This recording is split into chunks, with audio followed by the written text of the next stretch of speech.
খাজুর চিবিয়ে লালা শরীফওয়ালা খাজুর ওনার মুখের মধ্যে দিয়ে আল্লাহ রাসূল নাম রাখলেন আব্দুল্লাহ, বললে নানা নামে নাম দিয়ে দিলেন। আবু বকর সিদ্দিকের নাম কিন্তু আব্দুল্লাহ। এই আবু বকরটা হলো ওনার কুনিয়াত, ওনার নাম হলো আলহামদুলিল্লাহ। হযরত ইবনে জুবাইর রাদিয়াল্লাহু আনহু ওনার নাম কিন্তু ওই হাজ্জাজ বিন ইউসুফ। এই হাজ্জাজ বিন ইউসুফ যারা সাহাবা তাবেঈনের রক্তে লাল এত শহীদ করেছে। এই নাদা হযরত আব্দুল্লাহ রাদিয়াল্লাহু আনহু শেষ করে দিয়েছে। এই গলাটাকে কেটে এই গলাটাকে খানচাই করে দিয়ে মায়ের কাছে পাঠিয়েছে আর বলেছিল তোমার আব্দুল্লাহ কেমন লাগছে কি বলেন না আল্লাহ। আরেকটা riwayat হযরত আব্দুল্লাহকে শহীদ করে কাবা শরীফের গায়ে মাথা নিচু থেকে করে ঝুলিয়ে দিয়েছে আর বলেছিল যতদিন মাথা চাইবে কেন বাবা। হযরত আব্দুল্লাহ ঝুলছে, হযরত আসমা বলেছেন রাদিয়াল্লাহু আনহা আমি ওর কাছে মাথা চাই। দিন কেটে গেল, কাঁদতে কাঁদতে ছিটকে ছুটলেন ছেলের লাশের কাছে গিয়ে হাত বোলাচ্ছেন। ছেলের মাথা নিচু থেকে ছেলে লাশের দিকে হাতগুলো চার বলছে এখনো কি সময় হলো না আল্লাহর দ্বীনের সৈন্যদের ঘোড়ার পিঠ থেকে নামা? এখনো কি সময় হলো না আল্লাহর দ্বীনের সৈন্যদের ঘোড়ার পিঠ থেকে নামা? এখনো কি টাইম হলো না? ছেলের লাশ হাতগুলো চার কিতাব এসেছে লোকজন বলল এই হাজ্জাজ বিন ইউসুফ আপনি লাশটাকে নামিয়ে দেন, যেভাবে মানুষ ক্ষিপ্ত হচ্ছে আপনি আর সমাজ রাখতে পারবেন না, ওই লাশটাকে নেমে দাফন করা হোক। হযরত আলী রাদিয়াল্লাহু তাআলা ওনার লাশটা কিন্তু ঝুলছে সেই শরীফের তলে। আল্লাহ নবী সাল্লাল্লাহু আলাইহি ওয়াসাল্লাম ও আল্লাহ নবী সাহাবাকে বয়ান করেন আল্লাহ নবী সাল্লাল্লাহু আলাইহি ওয়াসাল্লাম মদিনা শরীফে অবস্থাকে বন্ধ করে চোখরা কেঁদে কেঁদে জানিয়ে দেন, কেঁদে কেঁদে শুনিয়ে দেন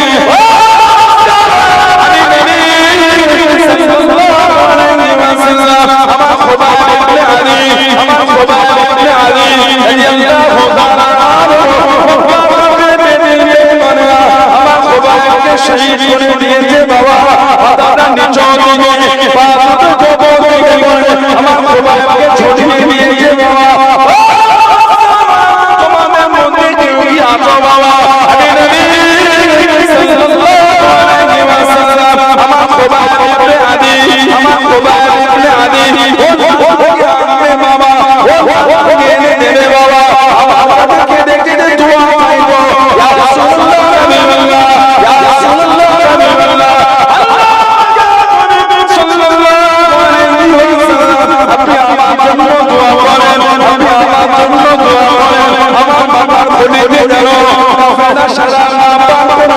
তোমাদের মধ্যে কেউ কি আছো বাবা?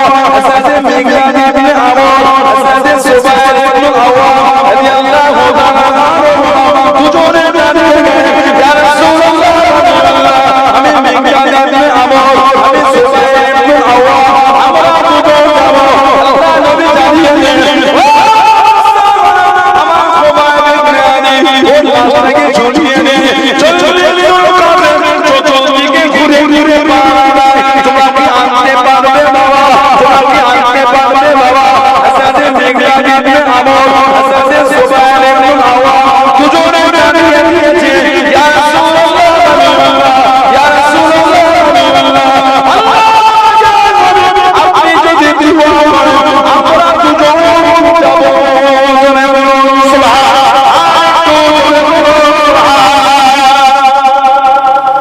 হুজুর বলছেন 40 টাকা দুজনে আনতে পারবে? সাহাবারা বলেন দোয়া যদি আপনি করেন আমরা দুজন মাথা নিচু থেকে পাওয়ার দিকে ঝুলছে। তুমি আমাকে মায়ার টাকা পাগল মাথা কাজ করে না? শরীরে ওই রক্ত বহন করছে কোন রক্ত? যে রক্ত করে শহীদ করে লুটিয়ে দেওয়া শরীরে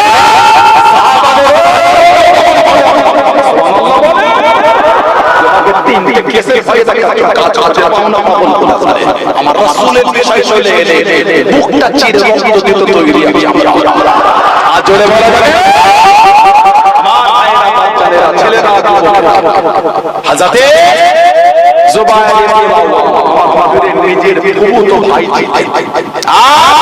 হুজুরের ভাইরা ভাই আবু বকর সিদ্দিক হুজুরের মেয়েকে উনি বিয়ে করেছেন আর হুজুরের নিজের ফুফুতো ভাই ছিলেন সুফিয়া বিন আব্দুল মুত্তালিব রাদিয়াল্লাহু আমার হুজুরের ছোট ফুফু ছিল। বর্ণনা এসেছে সুফিয়া রাদিয়াল্লাহু উনি মুসলমান হয়েছিলেন আর হুজুরের নাম কেউ বলেছেন মুসলমান হয়েছিলেন, কেউ বলেছেন আর তিনজন দিন করেন। হুজুরের মোট 6টা তার মধ্যে একটা ফুফু হলে হযরত সুফিয়া বিন আব্দুল মুত্তালিব রাদিয়াল্লাহু ওনার ছেলে হযরত জুবাইর। আল্লাহ রাসূল সাল্লাল্লাহু আলাইহি ওয়াসাল্লাম বলেছেন জুবাইর তুমি হলে ইসলামের প্রথম যে প্রকাশ্য তলোয়ার উত্তোলন করেছো। মাত্র 15 বছর বয়সে মুসলমান হয়েছে। বলবেন না জানান রাতে পায়ে ধরে বেঁধে মরুভূমিতে শুইয়ে ওনাকে মারছে। তখন ভাই শহীদ হয়ে যাব যে কলেমা অন্তরে গীতে চলে বুঝবে না। বলে আলহামদুলিল্লাহ জুবাইর হঠাৎ করে খবর এসে গেল আমার নবীকে নাকি কাফিররা নিয়ে চলে গেছে শহীদ। উনি উলঙ্গ তলোয়ার নিয়ে এই ভিড় ঠেলে একটা উঁচু জায়গায় দাঁড়িয়ে গেলেন। আল্লাহ নবী পিছন থেকে এ জুবাইর এত পেরেশান হুজুর বিয়াদি কানে আওয়াজ আসলো আপনাকে নাকি কাফিররা নিয়ে চলে গেছে। হুজুর আপনাকে নাকি ইসলামের শত্রুরা নিয়ে চলে গেছে। হুজুর ওই জন্য আল্লাহ রাসূল তুমি হলে ইসলামের প্রথম প্রকাশ্য তলোয়ার চলেছে সুবহানাল্লাহ। আল্লাহ রাসূল বলেছেন জুবাইর তোমার মতন সেজে তুমি যেমন সেজেছো ঠিক তোমার মতন সেজে আল্লাহর ফেরেশতারা দুনিয়ায় নেমে এসেছে। একটা দুটো না 5000 ফেরেশতা। আজরে বলা গেল না আল্লাহ নবী দিনের জন্য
হুজুর বলে তুমি যে মাথায় হলদে পাগড়ি দিয়েছো ঠিক তোমার মতন আল্লাহ বদরের সব ফেরেশতা পাঠিয়েছে 5000 ফেরেশতা তোমার মতন সেজে সেজে এসেছে। বলুন আলহামদুলিল্লাহ।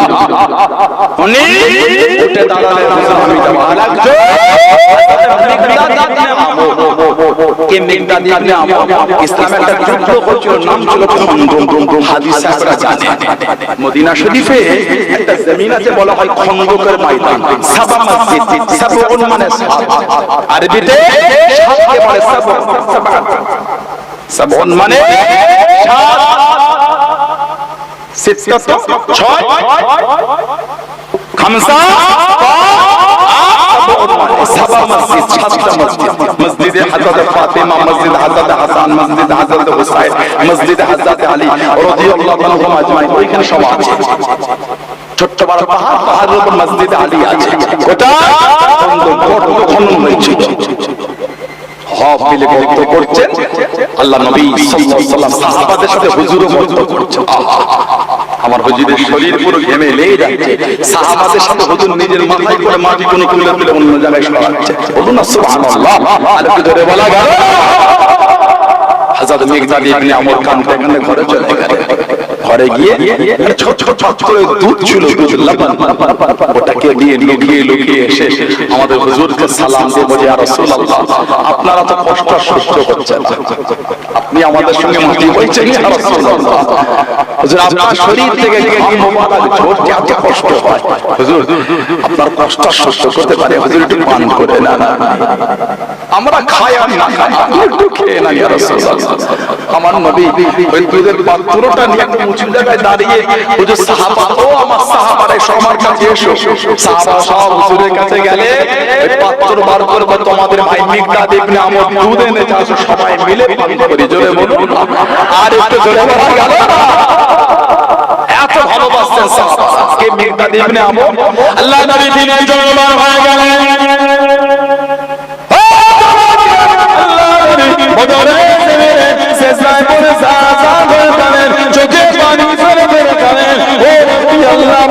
আজকে দিনে যদি জেনে যায় দিন মানা কেউ থাকবে না, ইসলাম মানা কেউ থাকবে না, আল্লাহ কলেমা শরীফ মানা কেউ থাকবে না, আপনার ওয়াদানিয়াত মানা কেউ থাকবে না, আমি নবী আমাকে মানা কেউ থাকবে না।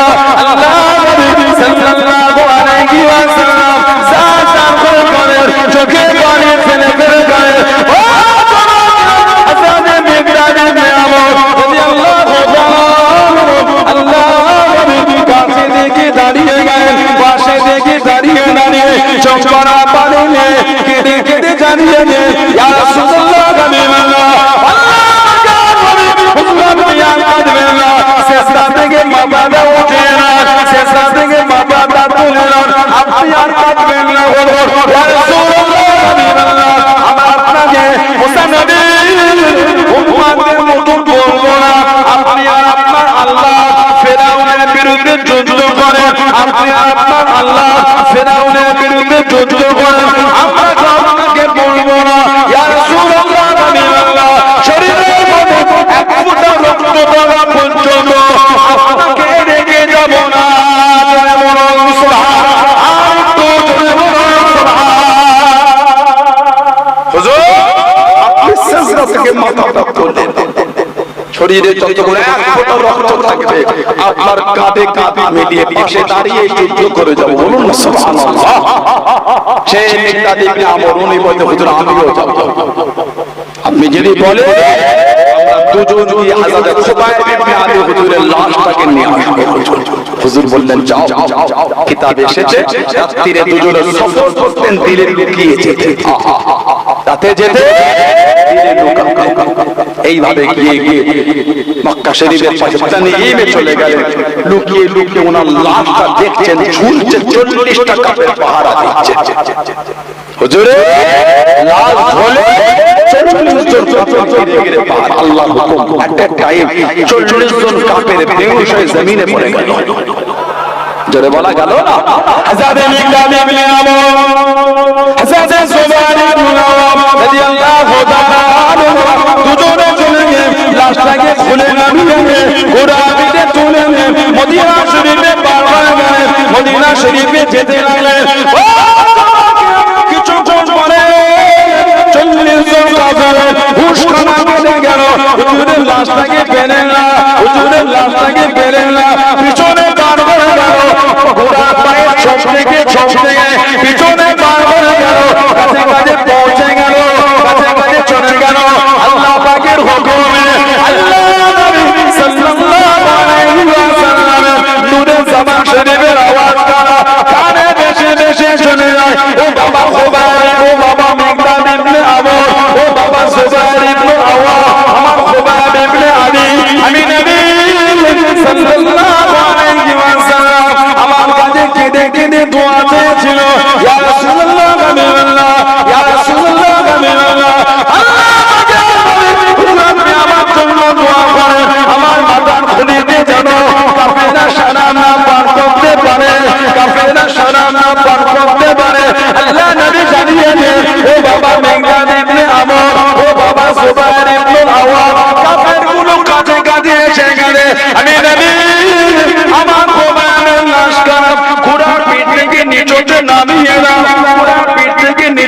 নামিয়ে দাও, হুজুরের লাশ নামিয়ে দিও। আল্লাহ পাকের হুকুমে জমিন খানা ফেটে গিয়ে লাশটা জমিনের নিচে চলে গেল। জোরে বলো সুবহান, আর একটু জোরে বলো সুবহান আল্লাহ। হুজুর সাল্লাল্লাহু আলাইহি ওয়াসাল্লামের আওয়াজ মদিনা নববী শরীফ থেকে আল্লাহর হুকুম কানে পৌঁছে গেছে। আল্লাহ সবাই ইবনে আদি লাশটা তোমরা নিচে নামিয়ে দাও। কাফেরগুলো তোমাদের কাছে কাছে এসে গেল, তারা যদি তোমাদের ধরে আমার সুবাইবের লাশটা আবার নিয়ে গিয়ে তারা ওইভাবে ঝুলিয়ে দেবে। তোমরা ওই লাশটাকে জমিনে ছেড়ে দাও। আল্লাহর হুকুম জমিনে নামালেন। সাহাবারা বলছেন আমরা দেখলাম জমিনের মাটি, জমিনের অংশটা ফেটে গেল, ওনার লাশটা নিচে চলে গেল। আল্লাহর হুকুম জমিনটা আবার ফেল লেগে গিয়েছিল। জোরে বলুন না সুবহানাল্লাহ। আরেকটা riwayat ওনারা বলে আমরা যেতে যেতে পিছন ফিরে দেখলাম কাফেরগুলি কাছে কাছে এসে আমরা তাড়াতাড়ি করে ঘোড়ার পিঠ থেকে নেমে লাশ একটা গাছেতে হেলান দিয়ে ঘুরে দেখছি, কাফেরদের দিকে ঘুরে লাশ দেখছি, আল্লাহ ওনারা বলছে আমাদের যেন মনে হলো এই লাশটা যখন নামিয়ে হেলান দিয়ে কাফেরদের দিকে ঘুরছি, আমাদের যেন মনে হলো জমিনটা ফেটে লাশটা জমিনের নিচেই চলে গেল। জোরে বলুন, আর একটু জোরে বলা গেল। সেই সাহাবাদের দিকে দেখেন মানা কাকে বলে, মহব্বত কাকে বলে। আজও যদি জীবন থেকে মদের আড্ডা, তাসের আড্ডা, জোয়ার আড্ডা, সাতটার আড্ডা বন্ধ না হয়, বলে নিজেকে রাসূলের পাগল বলে প্রমাণ দেবেন কি করে আপনি? বলেন নিজেকে, মনে কি আছে না আছে আল্লাহ জানে। আজও যেগুলি বন্ধ না করতে পেরেছে, দুঃখ কষ্ট বেদনা কাকে বলবেন আপনি বলেন? আমাদের বাড়ির ভাইগুলো দিন রাত মদের আড্ডায় বসে আছে, এই দুঃখটা কাকে শোনাবেন আপনি? কিতাবে এসেছে মদখোর আল্লাহ জান্নাতের খুশবু পাবে না। নাউজুবিল্লাহ বলেন। নেশাখোর শরাব পানকারী আল্লাহ দয়ার জান্নাতের খুশবু পাবে না। যে মদ পান করেছে আর যার দ্বারাই পান হয়েছে ওই ব্যক্তি নাকি বলবেন তোর জন্য তো মদ খেয়েছি, তোর জন্যই তো আমার কপালে এই হলো। কিয়ামতে বলবে আফসোস করে লাভ হবে না, ফিরে আসে। আচ্ছা আমাদের বাড়ির ছেলেগুলো লটারির জন্য পাগল হয়ে গেছে। কেন? আল্লাহ এত দিয়েছে বুঝ ভরে, আল্লাহ ভালোবেসে আগে দিয়ে বললো না লটারি কাটছো তাড়াতাড়ি বড় হবে। হারামে এত লোভ হয়ে গেল কেন আমাদের? আমাদের হারামে এত চিন্তা হলো কেন? এত দোকানে চা খাওয়া দাওয়া হয়েছে, আর বলুন এত কাজের চা খাওয়াই হয়নি। কাজের চা খাওয়া হয়, নামাজ তো পড়াই হচ্ছে কেন? কাস্টমার দিন কাস্টমারটা কে পাঠিয়েছে বলুন তো? আল্লাহ ভালোবেসে খরিদদার পাঠালো, আল্লাহ ভালোবেসে খরিদদার দিল, বেচাকেনা করছে। আল্লাহর হুকুম হলো নামাজ, কথা বললেন না? ঠিক না ভুল বলছি? রাগ করছেন আপনারা? আমি কাউকে অপমান করতে আসি? ভালো হয়ে যাও ছেলেরা, ভালো আমাদের আড্ডা, তাসের আড্ডা, জোয়ার আড্ডা, সাতটার আড্ডা, লটারি আড্ডা, সুদের আড্ডা, নিজেকে ফিরিয়ে আনে। কবে ভালো হবে নিজেকে প্রশ্ন করতে শেখে। আমি কবে ভালো হব নিজেকে প্রশ্ন করে না। এই গুণাগুলি করে আয়নার সামনে দাঁড়িয়ে নিজের মুখ থেকে নিজের মনকে প্রশ্ন করবেন আমি এগুলো করি, দেখবেন মনও আপনাকে ঘৃণা করছে। ফিরে আসে, মরণ কিন্তু আমাদের একদিন হবেই হবে।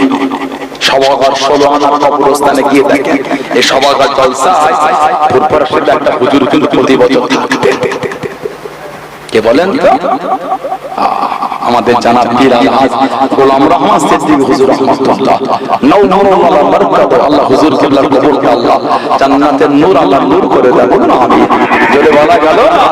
শুধু সমাগম নয়, অদ্য এলাকায় প্রত্যেক জলসাতেই কম বেশি হুজুর আসছেন।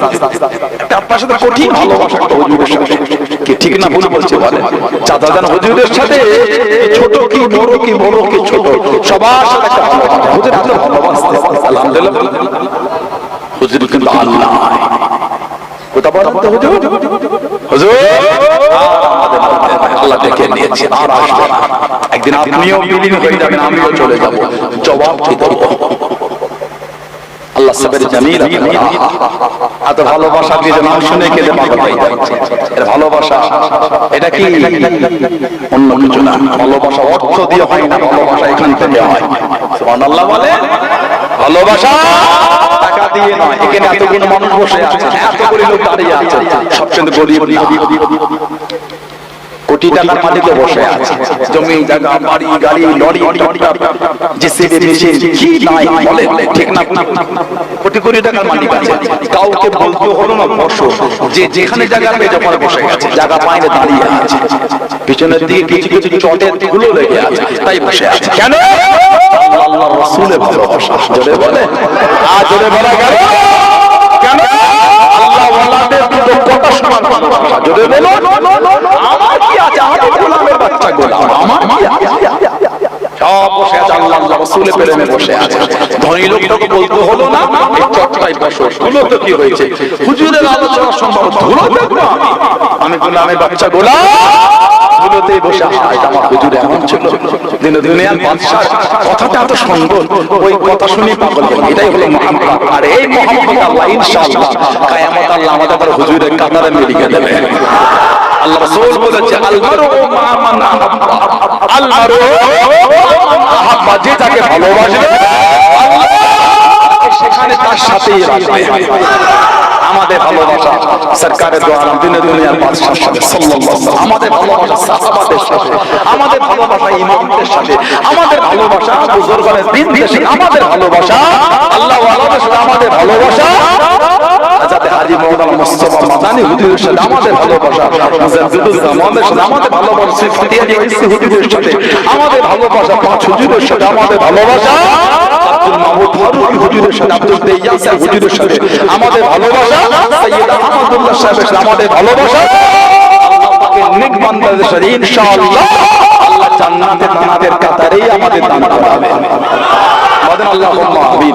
জলে বলে মুস্তাদরাকে হাকিম বলেন, হাদিস শরীফের কিতাব আছে, মুস্তাদরাকে হাদিস শরীফের কিতাব আছে, মুস্তাদরাকে হাকিম শরীফে এসেছে, সেরেফুল আলী রাদিয়াল্লাহু আনহু বলছে, আমাকে আল্লাহ রাসূল বলেছে, উনি বলতেন কি, ইন্না আউওয়ালা মান দুখুলুল জান্নাহ, নিশ্চয় জান্নাতে সর্বপ্রথম প্রবেশ করবে। সেরেফুল বলছে, হুজুর আমাকে বলেছে আনা আলী তুমি যাবে, আমার হুজুর তাকে যাবে, তারপরে কে? সেরেফুল বলে, হুজুর আমাকে, তারপরে রাদিয়াল্লাহু আনহু, হুজুর বলে আমার মেয়ে যাবে, তারপরে হাসান ওয়াল হুসাইন, তারপর আমার হযরতে হাসান যাবে, তারপর আমার হযরতে হুসাইন যাবে রাদিয়াল্লাহু আনহু আজমাইন। সেরেফুল বলে, কুলতু ইয়া রাসূলুল্লাহ সাল্লাল্লাহু আলাইহি ওয়াসাল্লাম মুহিব্বুনা, হুজুর ভালোবাসার লোকগুলো কোথায় যাবে? আল্লাহ নবী সাল্লাল্লাহু আলাইহি ওয়াসাল্লাম বলেছেন, ক্বালা মিওয়ারাকুম আলী, ভালোবাসার লোক পেছনে পেছনে সাথে সাথে আল্লাহ জান্নাতে যাবে। আল্লাহ কাতার আমাদের কবুল করে না, বলেন আমিন। যদি বলেন আল্লাহুম্মা, ভালো হয়ে যাবে। আপনাদের সবারে 16 আনার কবরস্থানে গিয়ে দেখেন সব কাতারে কাতারে ঘুমাচ্ছে। কিছু কিছু কবরের কাছে গিয়ে দেখে আসে কবরের বাঁশগুলি ভেঙে ভেঙে ঢুকে গেছে। আছে না? নাই? এই পানি হলো না, পানি হয়নি। কালকে উনি উঠে মেরে দেখে গেল কবরটা, কবরের নিচে কাদা হয়ে আছে, পানি জমে আছে। একদিন আমরাও কিন্তু আমাদের বুকের কাছে গিয়েই শোবো। একদিন আমাদের মধ্যেও অনেকের কবরের বাঁশ ভেঙে ঢুকে, ও যুবক, সেদিন পানি হলে আমাদের কবরও জমবে। ভয় হয় না? ভয় লাগে না? ভয় হয় না? এত অন্যায়, এত পাপ, এত খারাপ, এত নোংরা, আল্লাহকে ভয় করো। সারা জীবন তোমাকে আল্লাহ কবরে রেখে মাটি দিলাম, একদিন আমাদের লাশ লোকে কবরে রেখে মাটি দেবে। ভয় হয় না? ভয়। সেদিনের চিত্র কোনদিন ভেবে দেখেছেন আপনি? আজ তো লোকের লাশ নিয়ে গিয়ে মাটি দিলাম, সারা জীবন লোকের কবরে 3 মুঠা করে মাটি দিয়েছেন, দেন না? কি বলেছেন? মিনহা খলাকনাকুম, কমটো এক মুঠা, ফিহা নুঈদুকুম, কমটো আরেক মুঠা, ওয়া মিনহা নুখরিজুকুম তারাতান উখরা, কমটো আরেক মুঠা, মোট কমটো 3 মুঠা। 3 ঘন্টা। এটা নিয়ে কিছু কিছু ছেলে মোবাইলের ভিডিও ঘেটে ঘেটে কি যে শিখেছে ছেলেগুলো, বলা শুরু করে যে এগুলো বলে মাটি দেওয়া যাবে না। বেদা বিসমিল্লাহ বলে হয়ে যাবে। আলহামদুলিল্লাহ আপনি বিসমিল্লাহ বলে খুশি। আমি তো আপনার মানা করিনি, আমরা বিসমিল্লাহ বলি, তার সাথে ওটাও পড়ি। সূরা তাহা 55 নম্বর আয়াত। হবে না আপনাকে কে বলল? কথা বলছেন হবে না কে বলল? কি মোবাইলে ভিডিও দেখেছে, মোবাইলে ভিডিও দেখে হুজুর হলে মোবাইলে ভিডিও দেখে ডক্টর হও না? ইমানের দাম বেশি না শরীরের দাম বেশি? ইমানের দাম। ইমানের ট্রিটমেন্টটা মোবাইল থেকে করতে পেরেছো, শরীরের ট্রিটমেন্ট মোবাইল থেকে শিখতে পারো না? কিছু হলে ডক্টর না না দরকার নাই। ছেলেটা জ্বর হয়েছে, ইউটিউবে গিয়ে নেটটা চালু করে ভয়েস যায় ক্লিক করে বলে বাচ্চার জ্বর ভালো ঔষধ বলে দেখবেন ঔষধ চলে আসবে। আমি কি তার পাশে মজাক করি? ঠিক বাচ্চারা যেরকম বলে ভালো ভালো বাপন দাও তো কথা বলে না, এটা আমাদেরকে দেখে বাচ্চাগুলো বলে না ভালো ভালো চলে এসেছে। আপনি বলে ভালো ভালো ঔষধ, তার জ্বর হয়েছে বাচ্চা বলে দেখবেন একবার চলে আসবে। প্রত্যেকে দেখে বেঁচে কিনে খাইয়ে দেন, কেন 500 টাকা ফ্রিতে ডক্টর দেখাবে? মোবাইলে বলে বলে বলে অফার করে দিয়ে ঝগড়া লাগিয়েছো, মোবাইলে বলে ঔষধ বার করে ট্রিটমেন্ট করতে পারো না? চঞ্চল বলো নিশ্চন্দ্র সবগ কেষ্ট শ্রীনগর যাদবপাটি কেন একটা দোকান করবেন, দোকান ইলেকট্রিক বোর্ড লাগাবেন, ইলেকট্রিক বোর্ড লিখবেন Facebook, Instagram, Google, WhatsApp, Messenger. এতে অভিজ্ঞতা সম্পন্ন জনপ্রমুখ ডক্টর সাহেব। আমাদের সমাজে ডক্টররা প্রেসক্রিপশনে লিখে এমবিবিএস কলকাতা, আপনি লিখবেন এমবিবিএস ফেসবুক। কথা বলে না, এগুলো উচিত না। উম্মতের মধ্যে কেন ঝগড়া লাগাচ্ছে? আপনি বিসমিল্লাহ বলে মাটিয়ে দেবেন, আমি তো নিষেধ করেছি। আমরা বিসমিল্লাহর সাথে মিনহা খালাকনাকুম ওয়া ফিহা নুঈদুকুম ওয়া মিনহা নুখরিজুকুম তারাতান উখরা। আর কেন রাগ হচ্ছে? কেন আপনি বললেন বেদাত? কেন বললেন দলিল নেই? আপনি জানেন কিতাবাত মুসনাদ আহমদ ইবনে হাম্বল, কিতাব মুস্তাদরাক হাকিম, কিতাব সুনানুল কুবরা লিল বাইহাকি, বিভিন্ন কিতাব এসেছে। আন আবি উমামা রাদিয়াল্লাহু আনহু قال لما قضي مخبر بنت রাসূলুল্লাহ সাল্লাল্লাহু আলাইহি ওয়াসাল্লাম, হুজুর সাল্লাল্লাহু আলাইহি ওয়াসাল্লামের মেয়ে হযরত উম্মে কুলসুম রাদিয়াল্লাহু আনহা কে কবরে রাখা হলো দাফনের জন্য।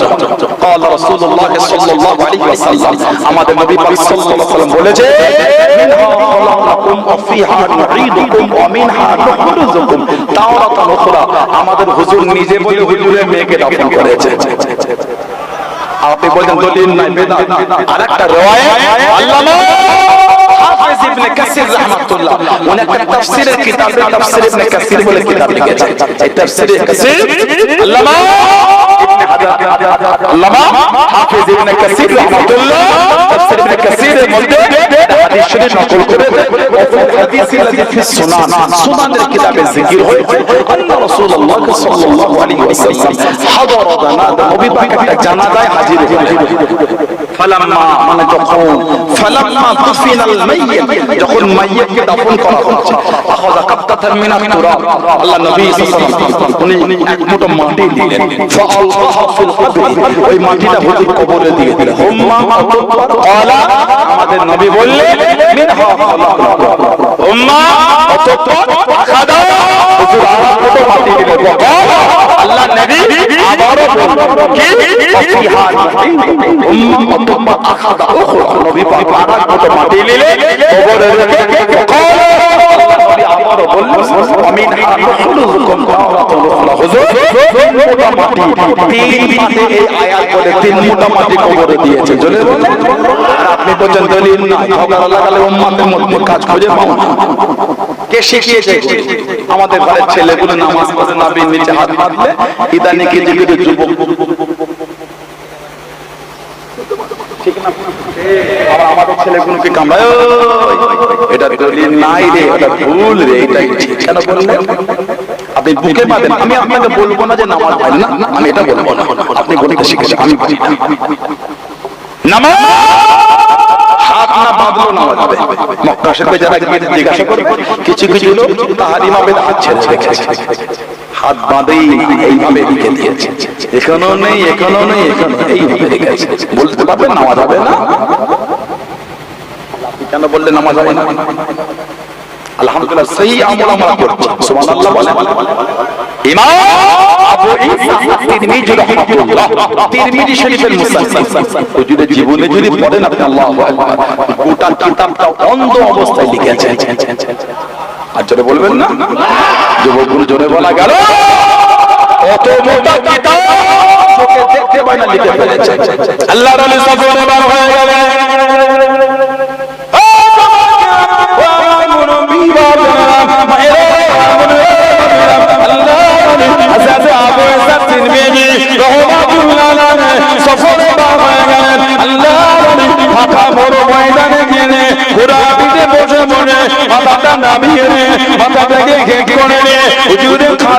বলা শুরু করে কেন মাথাটা নেট করলেন, কেন মাথাটা হেড করলেন, কেন মাথাটা নিচু করলেন, আল্লাহ নবী জানিয়ে দেন কেন বাবা এইখানে দিকে একটা গাছ হেলে না, গাছ হেলে না কোন না তো হুজুর, হুজুর বলে তার কাফেলা দাঁড়া, এলাকার প্রবীণ বয়স্কদের ডাকো। আমি যখন চোখে দেখতে পেতাম, এই রাস্তা থেকে একবার সফর করেছিলাম, এইখানে গাছ একটা হেলেছিল, সেদিন মাথাটা হিট করেছে, আজকে চোখে দেখতে পাইনি, জায়গা মনে আছে, আজকে চোখে দেখতে পাই না, জায়গা মনে আছে, এইখানে এসে মাথাটা সেদিনের কথা মনে করতে হেট করেছে। এলাকার প্রবীণ মানে বয়স্কদের ডাকা হলে জিজ্ঞাসা করে বয়স্করা বলে হ্যাঁ গাছ ছিল, তবে গাছটাকে কেটে দেওয়া হয়েছে। সেই দিন গিয়েছিল মনে আছে, অন্ধ হয়েছেন, জায়গা বলে যদি বলো এই কানা অবস্থায় তিরমিজি শরীফ লিখেছে আবু ঈসা তিরমিজি রাহমাতুল্লাহ, সুন্নাত আমল দুটো রায় এনেছে, একটা হলো তাহতা সুররা, একটা হলো ফাওকা সুররা, একটা নাভির নিচে একটা নাভির উপরে, আমরা নাভির নিচে নাভির